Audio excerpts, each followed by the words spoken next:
Bismillahirrahmanirrahim. Assalamualaikum warahmatullahi ta'ala wabarakatuh. Traveling, melakukan perjalanan, menikmati indahnya pemandangan, pastinya merupakan hal yang sangat menyenangkan bagi hati.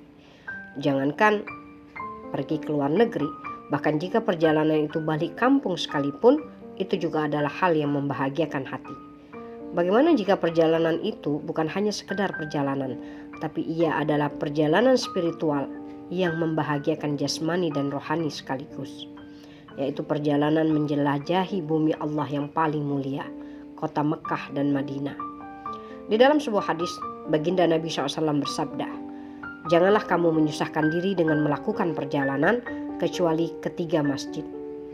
Pertama, masjidku ini, yaitu Masjid Nabawi di Madinah, Masjidil Haram di Mekah, dan Masjidil Aqsa di Yerusalem, Palestina." Hadis riwayat Muslim. Ibadah umroh bukan hanya perjalanan biasa, tapi ia merupakan perjalanan spiritual yang bernilai tinggi di mata Islam. Jika haji yang menjadi satu kewajiban umat Islam hanya bisa diwujudkan bagi yang mampu, maka ibadah umroh merupakan salah satu alternatif bagi yang belum mampu, tapi hati dan jiwanya memiliki kerinduan yang luar biasa untuk mengunjungi rumah Allah, Ka'bah, dan Masjid Nabawi Raudhah. Bicara tentang umroh, ada banyak keistimewaan yang dimilikinya. Di antaranya, ia merupakan ibadah penghapus dosa, penghilang kefakiran, menjadi sebab doa-doa dikabulkan, mendapat pahala yang berkali lipat ganda, dan bagi para wanita, ia adalah salah satu bentuk jihad. Jika kaum laki-laki berjihad di medan perang, maka jihad perempuan adalah haji dan umroh.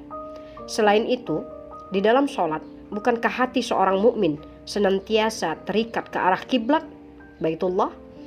Keterikatan hati yang membuahkan kerinduan ini tentu saja hanya dapat terrealisasi jika hati bermujahadah menyisihkan sedikit rizki yang Allah bagi untuk berkunjung dan menatap langsung Baitullah, Ka'bah. Ibadah umroh kali ini bukanlah ibadah umroh biasa.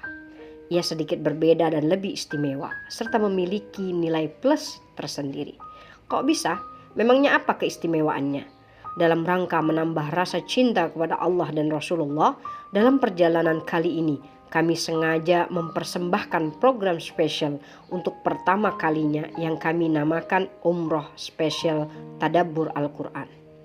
Apa manfaat yang didapat ketika mengikuti program ini? Selama perjalanan umroh kali ini, jasmani tidak hanya menikmati berbagai ibadah, tetapi hati juga diajak memikirkan ayat demi ayat dari kalamullah. Kuliah perdana dalam tadabbur Al-Quran kali ini mengajak kita merenungkan kembali hakikat diri kita sebagai hamba Allah. Sudahkah ia mempersembahkan ibadah terindah untuk Tuhannya? Ataukah selama ini ia hanya mempersembahkan ibadah yang kering kerontang tanpa rasa dan makna? Sebenarnya apa yang harus dilakukan untuk menjadi hamba yang sesungguhnya? Selain itu, tadabbur Al-Quran kali ini juga menguak rahasia di sebalik umur kita. Apa saja yang seharusnya dilakukan agar sisa umur kita menjadi berkah dan bermanfaat. Sebagai penutup, tadabbur Al-Quran kali ini juga tidak melewatkan perbincangan tentang problematika hati. Apa yang menjadi penyakitnya dan bagaimana cara menemukan penawarnya agar ia kembali suci, bersih, bersinar sehingga dapat menghadirkan rasa cinta. Tentu saja, berkunjung di rumah Allah, Masjidil Haram, dan Masjid Nabawi sudah membuat hati bahagia tiada tara. Bagaimana jika kebahagiaan itu ditambah lagi dengan duduk-duduk sesaat di pelataran masjidnya, mengkaji dan mentadaburi ayat demi ayat Allah Subhanahu wa Ta'ala di dalam Al-Quran, mengaktifkan akal, mengingat momen, menghadirkan rasa dalam menjalani setiap perintah Allah, serta bersyukur atas semua nikmatnya. Menjelajahi bumi Allah yang mulia, beribadah dan bermajlis ilmu dalam satu masa. Bukankah ini paket tour yang luar biasa? Jadi tunggu apa lagi? Jangan lewatkan kesempatan berharga ini. Mari bersama-sama menuju rumahnya sambil mentadaburi ayat-ayatnya. Semoga ada hati yang jatuh cinta. Assalamualaikum warahmatullahi ta'ala wabarakatuh.